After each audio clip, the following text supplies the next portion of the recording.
안녕하세요. 한국기업평가 송종입니다.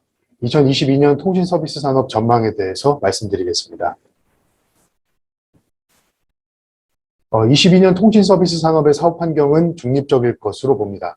5G 가입자 증가, 비대면 트렌드의 일상화 및 디지털 전환 가속화 추세가 통신 가입자의 구조적인 성장 정체, 미디어 사업 경쟁 심화 등의 부정적인 요인을 상쇄할 수 있을 것으로 예상하기 때문입니다.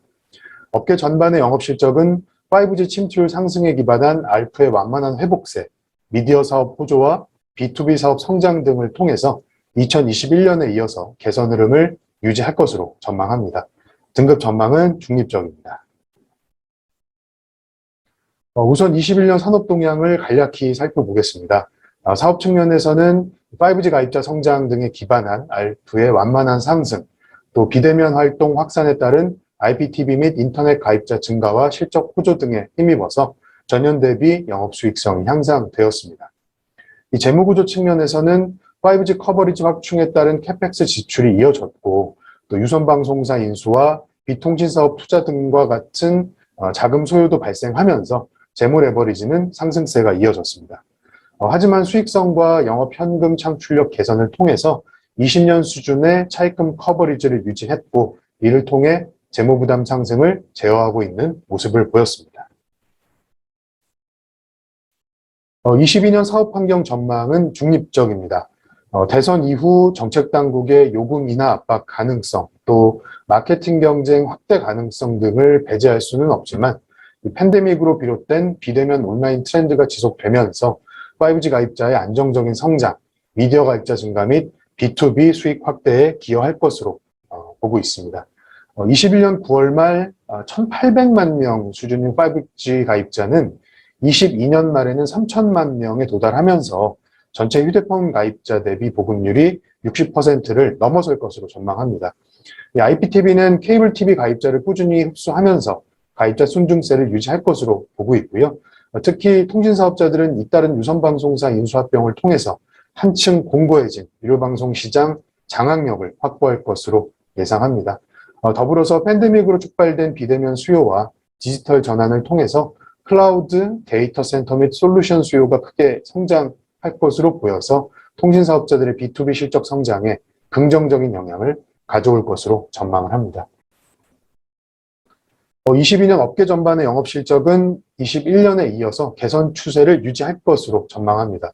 무선 ARPU는 21년 대비 한 자릿수 초반의 완만한 상승세를 유지하고 미디어 가입자 증가, 또 B2B 사업 성장 등 유무선 사업의 고른 매출 증대가 가능할 것으로 예상을 합니다. 21년 11월 SK텔레콤의 기업 분할 효과로 인해서 22년 통신 3사의 연결 합산 매출액은 21년보다 조금 감소하지만 본질적인 유무선 사업의 수익 성장세는 유지될 것입니다. 손익 측면에서는 마케팅 비용은 늘어나지만 절대적인 증가폭은 크지 않고, 또 감가상각비 등의 고정비 부담은 외형 확대를 통해 제어되면서 이익률 또한 완만히 개선될 것으로 예상합니다. 현금 흐름 측면에서는 22년에도 5G 투자에 많은 캐펙스가 집행될 것으로 보이고요. 탈통신 전략과 관련한 투자 확대 기조와 주주 환원 정책 강화에 따른 배당 확대 등의 자금이 계속 투입되면서 디레버리징 여력이 크지 않을 전망입니다. 다만 수익성 향상에 따라 현금 창출력이 제고되면서 순차입금 EBITDA 등 커버리지 지표는 완만히 개선되고 차입부담 상승 압력도 제어 가능할 것으로 예상합니다. 22년 통신사들의 재무 레버리지 변화 수준은 유무선 사업 관련 캐펙스와 신규 사업 관련 추가 투자 규모에 크게 좌우될 것으로 판단합니다. 22년 통신 서비스 산업의 등급 전망은 중립적입니다. 유무선 통신 서비스 시장의 과점 경쟁 구도가 고착화되어 있고 3사 간 유무선 점유율 추이 등을 감안하면 단기간 내 사업자들의 펀더멘탈이 크게 변동될 가능성이 낮을 것으로 예상하기 때문이고요. 5G 관련 투자와 신사업 투자 등에 따른 자금 소요로 전반적으로 적지 않은 투자 부담이 이어지겠지만 개선되는 영업 현금 창출력을 통해서 재무 안정성 유지가 가능할 것으로 전망합니다. 다만 유무선 사업의 가입자 점유율 추이나 마케팅 기조, 또 비통신 사업 확대 전략과 투자 정책 등에 따라서 통신 3사 간 재무 완충력의 수준은 다소 차별화되는 모습 보여 줄 것으로 예상을 하고 있습니다. 네, 22년 산업 전망과 관련하여 주목하는 이슈를 두 가지 정도 꼽아봤습니다. 첫 번째는 탈통신 전략의 추진이 신용도에 미치는 영향에 대한 내용인데요. 앞서 말씀드린 것처럼 5G 상용화와 코로나 팬데믹으로 한층 빨라진 비대면 트렌드에 대응을 해서 이 통신사들은 적극적인 비통신 사업 확장 기조를 유지할 것으로 예상이 됩니다.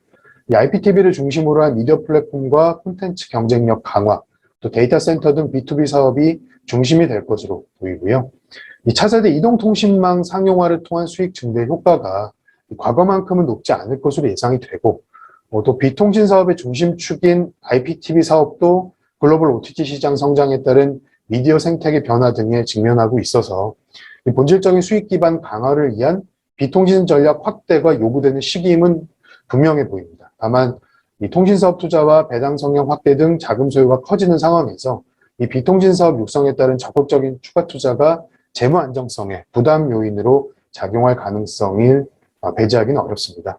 그래서 크레딧 관점에서는 본업의 현금 창출력을 보존함과 동시에 보유자산 유동화나 투자 유치 등 다양한 재무 전략을 통해서 성장 사업 투자에 따른 차입 부담을 적절히 제어하는 노력도 필요할 것으로 판단을 합니다.